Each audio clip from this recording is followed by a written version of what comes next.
ಅದೇ ಸ್ಟಾರ್ಟಿಂಗ್ ಬಂದಾಗಲೇ ನನಗೊಂದು ಯಾವ್ದನ್ನ ಜಾಸ್ತಿ ನಂಬ್ತಿದೆ ಅಂದರೆ ಏನೇ ಮಾಡಿದ್ರು ಜೀರೋಯಿಂದನೇ ಸ್ಟಾರ್ಟ್ ಮಾಡಬೇಕು ಅಂತ.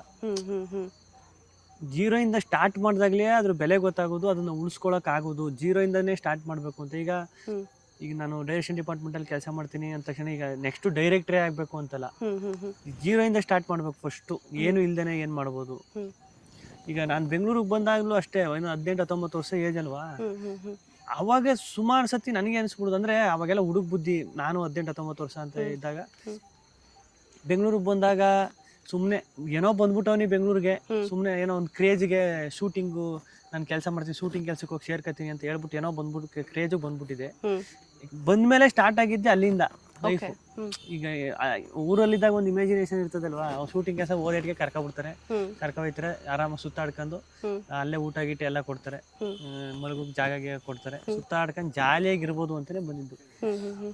ಅದ್ ಬಂದು ಒಂದ್ 2-3 ತಿಂಗಳಿಗೆ ಗೊತ್ತಾಯ್ತು ಇದು ಹಂಗಲ್ಲ, ನಾವ್ ಅನ್ಕೊಂಡಂಗೆ ಏನು ಅಲ್ಲ, ಯಾವ ವಿಷಯನೂ ನಾವ್ ಅನ್ಕೊಂಡಂಗೆ ಇರಲ್ಲ. ಫಸ್ಟ್ ಅದ್ ಹೆಂಗ್ ಸ್ಟಾರ್ಟ್ ಮಾಡ್ಬೇಕು, ಎಲ್ಲಿಂದ ಸ್ಟಾರ್ಟ್ ಮಾಡ್ಬೇಕು ಅಂತ ನಾನು ಹುಡುಕ್ಬೇಕು ಅಂತ ಸ್ಟಾರ್ಟ್ ಆಗಿ ಅಲ್ಲಿಂದ ಒಂದಷ್ಟು ಸೈಕಲ್ ಹೊಡೆದಾದ್ಮೇಲೆ ಇಂಡಸ್ಟ್ರಿಗೆ ನೀವು ನಂಬ್ತಿರೋ ಬಿಡ್ತಿರೋ ಇಂಡಸ್ಟ್ರಿಗೆ ಬರೋಕೆ ನಾನು ಒಳಗಡೆ ಪ್ರಾಪರ್ ಆಗಿ ಎಂಟ್ರಿ ಕೊಡೋಕೆನೆ ಬಂದ್ಮೇಲೆ ಒಂದೂವರೆ ವರ್ಷ ನಾನು ಒಳಗಡೆ ಸುಮ್ಮನೆ ಶೂಟಿಂಗ್ ಕೆಲಸ ಮಾಡ್ತಾವನಿ ಅಂತ ಹೇಳ್ತಿದ್ದೆ ಅಷ್ಟೇ. ಒಳಗಡೆಗೆ ಎಂಟ್ರಿ ಕೊಡೋಕೆ 2 ವರ್ಷ ಆಯ್ತು. 19 ವರ್ಷಕ್ಕೆ ಬಂದ್ರಿ, 21ನೇ ವರ್ಷಕ್ಕೆ 20ನೇ ವರ್ಷಕ್ಕೆ ಕರೆಕ್ಟಾಗಿ 20ನೇ ವರ್ಷಕ್ಕೆ ಬಂದೆ ಅನ್ಕೊಳ್ಳಿ. 20 ವರ್ಷಕ್ಕ ಇಲ್ಲ 2019 ಅನ್ಕೊಳ್ಳಿ, 19-18 ಆ ಟೈಮಲ್ಲೇ ಪ್ರಾಪರ್ ಆಗಿ ಇಂಡಸ್ಟ್ರಿ ಈಗ ಬಂದಿದ್ದೀನಿ, ಕೆಲಸ ಮಾಡ್ತಾ ಇದೀನಿ ಅಂತ ಹೇಳ್ಕ ತಿರ್ಗಾಡ್ಬೋದು, ಎಲ್ಲ ವರ್ಕ್ ಮಾಡ್ಬೋದು ಅಷ್ಟೇ. ಪ್ರಾಪರ್ ಈಗ ಇಂಡಸ್ಟ್ರಿ ಅಂತ ಇರ್ತದ ಗೊತ್ತಾ, ಇಂಡಸ್ಟ್ರಿ ಅಂದ್ರೆ ರೆಕಾಗ್ನೈಸ್ ಮಾಡಕ್ಕೆ ರೆಕಾಗ್ನೈಸೇಷನ್ ಸಿಕ್ಕಿದ್ದಕ್ಕೆ ಆ ಯೂಟ್ಯೂಬ್ ಇಂದಾನೆ ಸ್ಟಾರ್ಟ್ ಆಗಿದ್ದದು. ಆ ಯೂಟ್ಯೂಬ್ ಮಾಡಿದ್ದು 19-20 ಲಾಕ್ ಡೌನ್ ಆ ಟೈಮ್ ಇಂದ ಮುಂದೆ.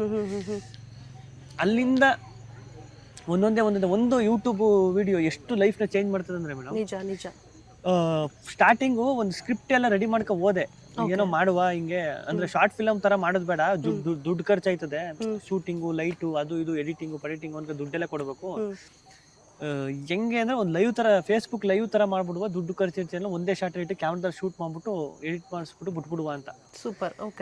ಅದಾದ್ಮೇಲೆ ಅದೇ ಏನು ಇಲ್ವಲ್ಲ, ಅವಾಗ ಏನು ಇಲ್ಲ ಅಂದಾಗ್ಲೇ ತಾನೆ ಏನಾದ್ರು ಮಾಡ್ಬೇಕು ಅಂತ ಅನ್ಸುದು. ನಿಜ, ಝೀರೋ ಇಂದ ಹೀರೋ. ದುಡ್ಡು ಅಷ್ಟು, ಈಗ ಒಂದು ಶಾರ್ಟ್ ಫಿಲಮ್ ಮಾಡ್ತೀನಿ ಒಂದು 70-81 ಲಕ್ಷ ಬೇಕಲ್ವ, ಒಂದು ಕ್ವಾಲಿಟಿ ಚೆನ್ನಾಗಿ ಮಾಡ್ತೀನಿ ಅಷ್ಟು ಇಲ್ವಲ್ಲ ದುಡ್ಡು. ನನಗೆ ಬರ್ತೈತೆ ಆಫೀಸ್ ಬಾಯ್ ವರ್ಕ್ ಕೆಲಸ ಮಾಡ್ತಿದ್ದಾಗ 6,000 ಸಂಬಳ ಬರ್ತಿತ್ತು. 6,000ದಲ್ಲಿ ಉಳ್ಕತೇನಿರಲ್ವ 6,000.